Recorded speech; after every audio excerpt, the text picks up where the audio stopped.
RCF en Bourgogne, le flash, Hugo Sastre.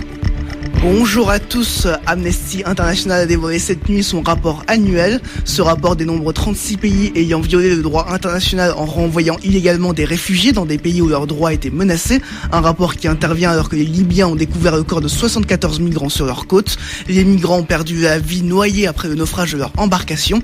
Les autorités italiennes de leur côté ont annoncé avoir secouru plus de 600 migrants au large de la Libye. Amnesty International précise également dans son rapport que des gouvernements ont fait voter des lois qui restreignent le droit d'asile, la liberté d'expression qui légitime la surveillance de masse ou donne aux forces de l'ordre des pouvoirs illimités. L'ONG dénonce également la prolongation de l'état d'urgence en France et estime que seuls 0,3% des mesures liées à l'état d'urgence ont débouché sur une enquête judiciaire pour fait de terrorisme. La préfecture de Saône-et-Loire organise aujourd'hui une réunion d'information concernant la nouvelle délivrance des cartes d'identité. À partir du 22 mars, elles ne pourront plus être délivrées que dans 26 communes de Saône-et-Loire au lieu de 367 aujourd'hui.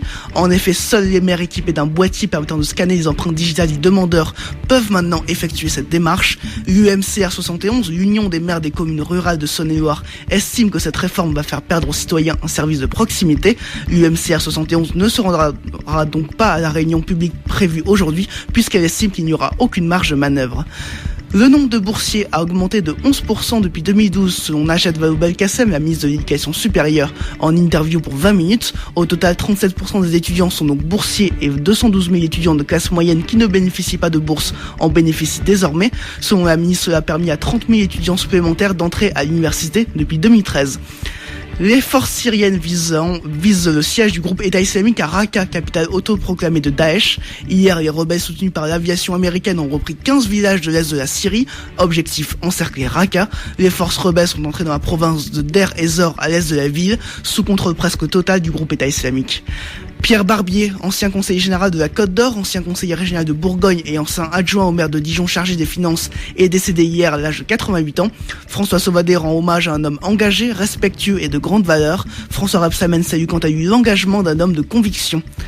L'économie de la zone euro est au plus haut selon l'Institut Markit. Elle est au plus haut depuis 2011 et devrait donc permettre une croissance de 0,6% au premier trimestre 2016. La France et l'Allemagne seraient au coude à coude. Ce serait le secteur du tertiaire qui doperait l'économie française. En Allemagne, il s'agirait du secteur industriel.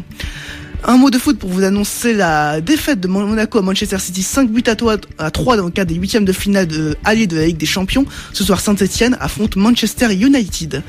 Des nuages sont attendus en Côte d'Or et en Saône-et-Loire aujourd'hui. Ce matin, il fait 8 à Étalon, 9 à Autun et à Châtillon-sur-Seine et jusqu'à 11 degrés à Tournu. En fin de journée, on notera des éclaircies uniquement sur la Saône-et-Loire.